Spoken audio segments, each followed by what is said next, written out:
They looked right through me, like I was invisible. Just another face they didn't want to serve. My name is Alicia Barnes, and I'm a CEO. I've fought tooth and nail to build a successful company from nothing, but that day at the bank, none of that mattered. Standing there in my tailored suit, ready to handle a major business transaction, I was flat out denied service. No explanation, no respect, just cold dismissal. Have you ever been judged not by what you've done or who you are, but by the color of your skin? Felt the sting of being treated like you don't belong, even when you've earned your place 100 times over? That moment broke something inside me, but it also lit a fire. I refused to stay silent or accept the shame.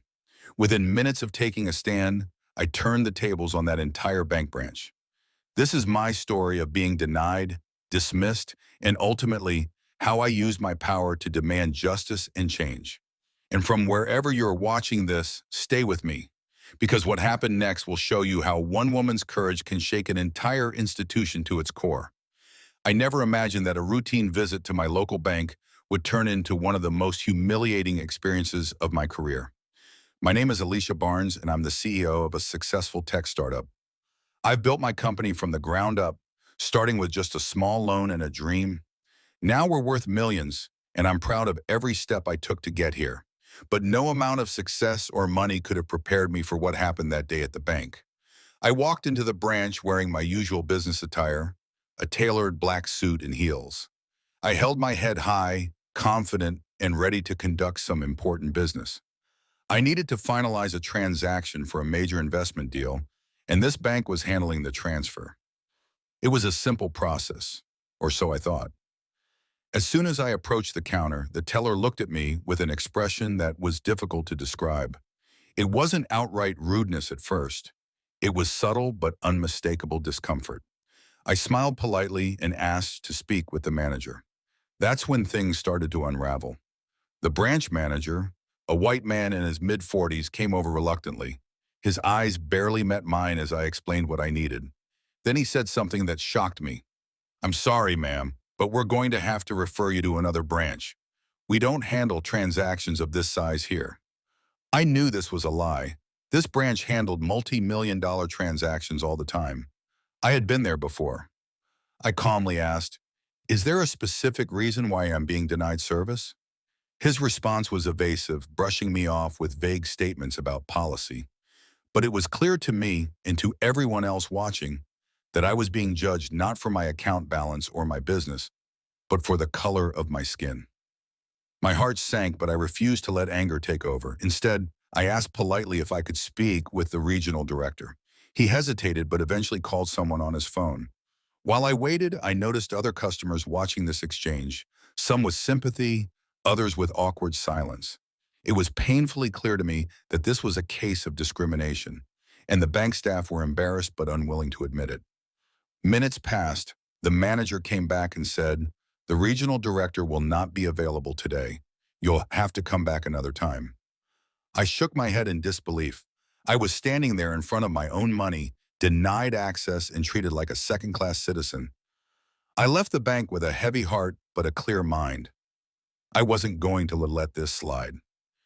That evening, I called my legal counsel and my company's board members. I told them what happened and laid out a plan. The next day, I scheduled a meeting with the bank's corporate headquarters. I wanted answers and consequences. When I arrived at their headquarters, I was greeted politely, but with the same subtle distance I had felt at the branch. I told my story calmly and clearly, detailing every interaction. The executives promised to launch a full investigation, but I knew actions spoke louder than words. Over the next few days, I had an idea. If this was the kind of discrimination the bank allowed to happen in their branches, I had to make sure it hit them where it hurt, their reputation and their bottom line. Using my company's influence, I put pressure on the bank's board. I reminded them that diversity, equity, and inclusion were not just buzzwords, but essential to business success. I demanded that the entire branch staff responsible for the incident be held accountable. The bank's legal team tried to negotiate, offering apologies and vague promises of training programs. I refused. This was about more than just me. It was about the countless others who had been treated unfairly. Then the phone call came. The bank CEO himself called me. He admitted the bank's failure and assured me they would take swift action. Within 10 minutes of that call, I received confirmation that the entire branch team, the manager, tellers, and support staff involved, had been terminated. It was a powerful moment. I had turned a moment of humiliation into a victory for justice. But the story didn't end there. I worked closely with the bank to establish a new policy for diversity and inclusion training at every level. I helped develop programs to ensure no one else would suffer what I endured. The bank also publicly apologized and committed to rebuilding trust in the communities it served. My company also started a partnership with several banks to support Black-owned businesses with better access to financial services. This experience fueled a passion in me to advocate for equal treatment everywhere. Looking back, the denial at the bank was a painful blow, but it became the catalyst for change, both in my life and in the business world around me. I share my story not to dwell on the injustice, but to inspire others. If you face discrimination or unfair treatment, don't stay silent. Speak up, gather your support, and use your voice and influence to demand respect and equality. Because in the end, dignity and determination can rewrite even the darkest chapters. If you want me to continue with a more detailed version, more dialogue, or extra scenes, just say.